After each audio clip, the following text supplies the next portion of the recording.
നമസ്കാരം സുഹൃത്തുക്കളെ, കാവ്യാരാമത്തിലേക്ക് സ്വാഗതം. ഇന്ന് നമുക്ക് സൂസൻ പാലാത്ര രചിച്ച വെണ്ണക്കള്ളി എന്ന ചെറുകഥ കേൾക്കാം. കഥ വെണ്ണക്കള്ളി, രചന സൂസൻ പാലാത്ര, ശബ്ദാവിഷ്കാരം സംയോജനം KV ശ്രീരേഖ പയ്യന്നൂർ. കഥ ഇഷ്ടമായാൽ ലൈക്ക് ചെയ്യാനും ചാനൽ സബ്സ്ക്രൈബ് ചെയ്യാനും മറക്കല്ലേ. കൂടാതെ നിങ്ങളുടെ വിലയേറിയ അഭിപ്രായങ്ങൾ ഇവിടെ കുറിക്കുക. കഥ വെണ്ണക്കള്ളി. മോളെ, ആ വെണ്ണ ഇങ്ങെടുത്തേ. എവിടെയാ അമ്മേ? ഞാൻ കണ്ടില്ലല്ലോ. ആ, നീ നോക്കിയാൽ എങ്ങും കാണുകയില്ല. ആ അലമാരിയുടെ അടിയിലത്തെ തട്ടിൽ ഒരു ഡവറയിൽ മൂടി വെച്ചിട്ടുണ്ട്. ലിസി അതെടുത്ത് അതിൽ നിന്ന് ഒരു നെല്ലിക്ക വലിപ്പത്തിൽ അല്പം അകത്താക്കി. അവളുടെ ചുണ്ടിൽ ഒരു ചെറുചിരി വിരിഞ്ഞു. അവൾ സ്വയം വിളിച്ചു, വെണ്ണക്കള്ളി. അമ്മ അതിൽ നിന്ന് അമ്മയുടെ വലത് കൈയുടെ ചൂണ്ടുവിരലും നടുവിരലും ഉപയോഗിച്ച് കുറച്ച് തോണ്ടിയെടുത്ത് പശുവിന്റെ അകിടിൽ തേച്ചു. അകിടൊന്നും മൃദുവാകാൻ, ഒപ്പം പശുവിനെ നോവാതിരിക്കാനും. അമ്മ പതിവായി പശുവിനെ രാവിലെ തന്നെ കുളിപ്പിക്കും. ചകിരിയൊക്കെ ഉപയോഗിച്ച് തേച്ചു കുളിപ്പിക്കും. എന്നാലും പശുവിനെ കറക്കാൻ ചെല്ലുമ്പോൾ ബക്കറ്റ് നിറയെ വെള്ളവുമായി ചെന്ന് പശുവിന്റെ അകിടുകൾ നല്ലവണ്ണം കഴുകും. തുടച്ചിട്ട് ഒരൊറ്റ വിളിയാണ്, എടീ ലിസിയേ. അവൾ വിളികാത്ത് അടുത്തു തന്നെ ഉണ്ടാവും. ഇങ്ങനെ പതിവായി അമ്മയെ സഹായിക്കുന്നത് വഴി അവൾക്കും വെണ്ണ കഴിക്കാൻ ധാരാളം അവസരം കിട്ടിയിരുന്നു. അന്നൊക്കെ അമ്മ തൈര് കലക്കാനിരിക്കുന്നത് കാണുന്നത് ഒരു ഹരമായിരുന്നു അവൾക്ക്. ഒരു പൊക്കമുള്ള കുരണ്ടിയിൽ ഇരുന്ന് അമ്മ തൈരു കലത്തിൽ അടപ്പലക വെച്ച് അതിൻ്റെ നടുവിലുള്ള വലിയ ദ്വാരത്തിലൂടെ കടകോൽ കടത്തി കലത്തിനു മുകളിൽ ചേർത്തു വെച്ച് കടകോലിൽ ചുറ്റിയിരിക്കുന്ന മുടിക്കയറിന്റെ വള്ളിയിൽ നീട്ടി വലിച്ചുകൊണ്ടങ്ങനെ തൈര് കടഞ്ഞ് വെണ്ണയും മോരുമായി മാറ്റും. മുടിക്കയറിൽ നിന്ന് കയറിന്റെ ചെറു കഷ്ണങ്ങൾ മോരിൽ വീഴാതിരിക്കാൻ അപ്പൻ മെഴുകിട്ട് തിരുമ്മി കയർ നന്നാക്കി കൊടുക്കും. അമ്മ വീണ്ടും വിളിക്കും, ലിസിയമ്മേ, എൻ്റെ മോൾ ഒരു പ്ലാവില എടുത്തുകൊണ്ട് വാടാ. അവൾ നല്ല 3-4 മുഴുത്ത പ്ലാവിലകൾ പെറുക്കി കഴുകി കൊടുക്കും. അമ്മ അതിൽ നിന്ന് നല്ലത് നോക്കി 1-2 എടുത്ത് അതുപയോഗിച്ച് വെണ്ണ ചെറിയ പാത്രത്തിലേക്ക് മാറ്റും. അവൾക്ക് കൂലി വെണ്ണയായി അപ്പോൾ തന്നെ നൽകും. അമ്മയ്ക്ക് ഒരു കടവുമില്ല. അപ്പോൾ കൂലി കൊടുക്കും. പ്ലാവിലയിൽ പറ്റിയിരിക്കുന്ന വെണ്ണയും അവൾ നക്കി തിന്നും. മോര് കലക്കി ഗ്ലാസ് ഭരണി നിറച്ച് കറിവേപ്പിലയുമിട്ട് അവളുടെ കയ്യിൽ കൊടുത്തുവിടും.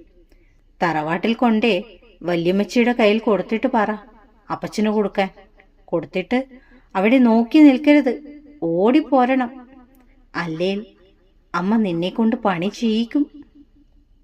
വെണ്ണയൊരുക്കി നെയ്യാക്കുമ്പോഴും അമ്മയ്ക്ക് ശിങ്കിടിയായി തന്നെ മാത്രം മതി.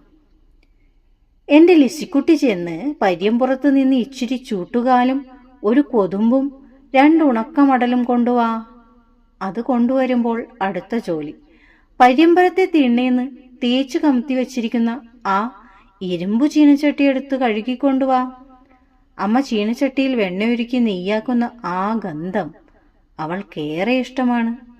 നെയ്യൊരുക്കിയാലുടൻ അമ്മ അത് അരിപ്പയുപയോഗിച്ച് അരിച്ചെടുക്കും. എന്നിട്ട് ആ ചീനച്ചട്ടിയിൽ കുറച്ച് ചോറിട്ട് കൊടുത്തിട്ട് പറയും, ചൂടോടെ അങ്ങ് വാരി തിന്നോ, നല്ലതാ.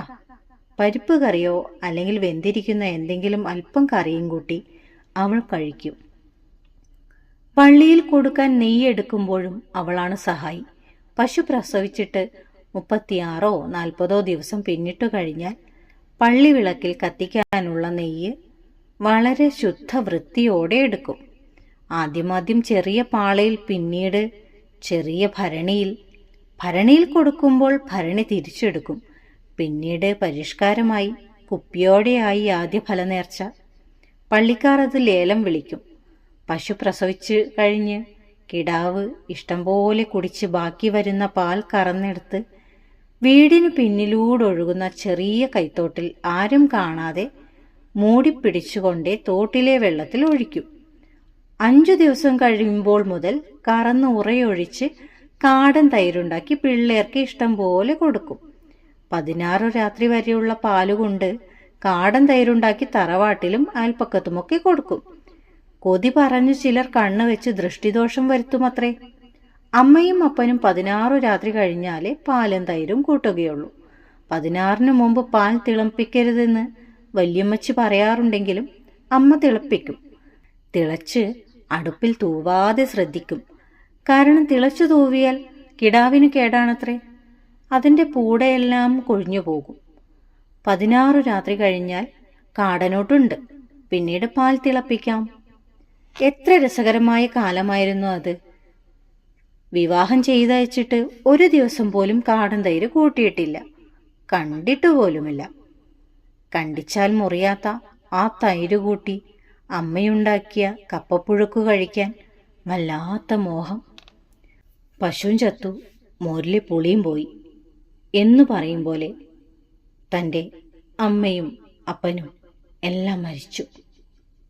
ആ ബാല്യം ഇങ്ങനെയും തിരിച്ചു വരില്ലെന്ന സത്യം ലിസിയെ വല്ലാതെ നൊമ്പരപ്പെടുത്തി.